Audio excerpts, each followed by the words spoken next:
it's always something you dream about, but I didn't know if it was I didn't know it was gonna come this soon. I'm grateful I did. Jaylen, it wasn't easy for you when you came in as an undrafted free agent. What was the key to go from a UDFA to a guy that's now getting paid and has RB1 status for the team? I guess just working every day. I never looked towards the future. I always stayed present in that moment, and whatever panned out for me. That's whatever panned out. How does it feel to know this team has bought into you like this? It's a great feeling.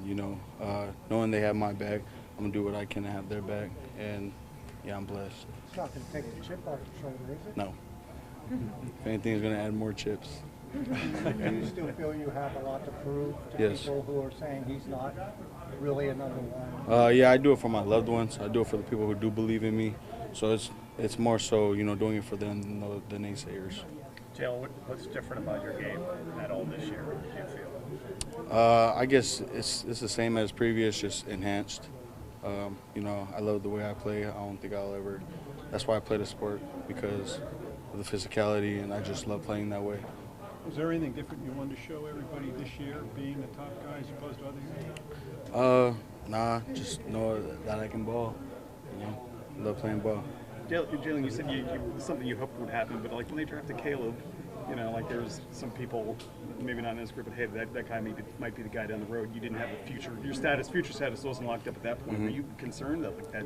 No, I wasn't concerned. Like I said, I stay present in my moment. My lane. I was glad we got Caleb. He's a baller. The more weapons, the better for the team, and that's how I always moved.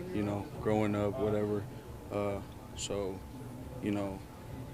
I'm glad it happened for me, and I hope it happens for everyone on this team. TJ joked that it'll allow you to recoup some of that money that you might have gotten fined your first couple of years for a while. Oh yeah. Worked out, I guess. Jaylen, is there extra juice to that this deal got done? I mean, before week 1 and before this whole season, does it give an extra juice maybe to this season? Yeah, 100%.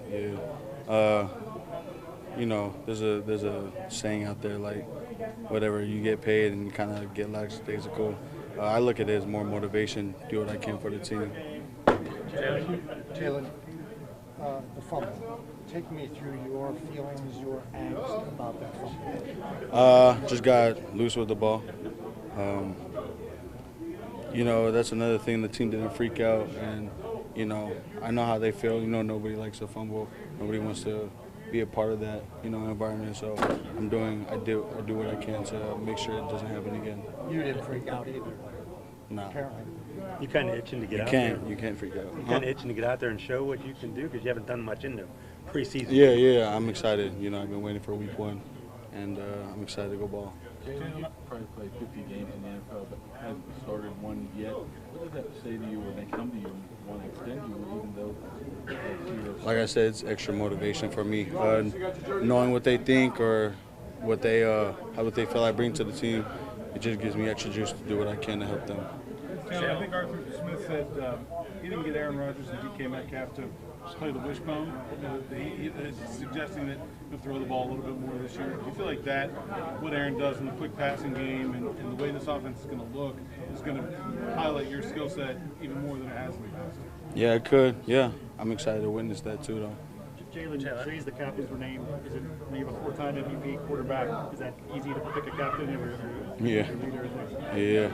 The pen was writing Aaron before I could even think of what I was going to write. Why is that, Jaylen? How has he led you guys? Just very transparent.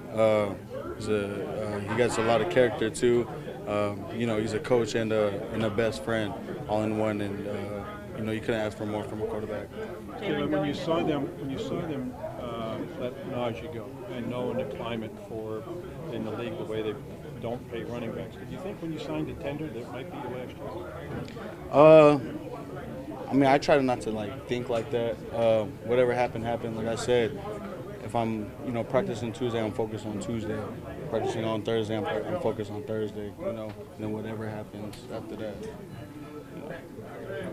Jaylen, is there a part of you that wants, Mike, when you talk about Naj a lot, he would every once in a while use the phrase bell cow, right? Like you need a guy that's going to get the rock 20, 25 times a game. You haven't had that responsibility yet, but are you sort of, do you want that to happen? You've done that previously in your life. It's not like that's ever happened. Right. That's something that you want to show people, that you can be an every down guy. Yeah. Not necessarily show people, just to, I guess, prove to whoever is, doubtful in that I can do it, because I know I can. And, see the opportunities. Is that what all the conditioning goes into to prepare yourself to have that kind of role? Yeah, 100%. Jaylen, when you think about your journey from JUCO to now, I know you still have the chip on your shoulder, but what are the emotions for you? Oh, it's surreal. Is it like it's surreal. is it, even though you have the chip, is it like, hey, I put in all this work and I made it moment, even though you were down to that whole time? Yeah, I could go forever on that topic, but yeah, it's surreal.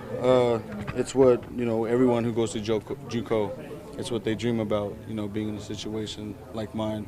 And so I hope I can, be the one to look up to when you're in those hard situations in JUCO. Every time I, hear a JUCO product, it's like extra respect for them, because that life is not hard, or that life is not easy. And, kudos to them. Jaylen, do you still talk to any of those guys from Yeah. the JUCO days? Yeah, I What do. do they say? I mean, they're proud of me. I hit them, I still talk to them. I hit them, when I found out. So yeah, those are my boys, because, got it out the mud together. Although we're not in the same spot, they're doing their thing, whether that's, even though it's not football. And so, yeah.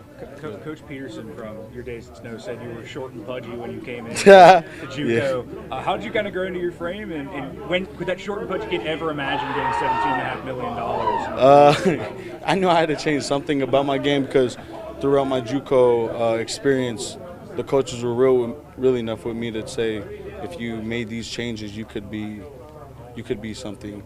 And I took that to heart, and it's gotten me to this point.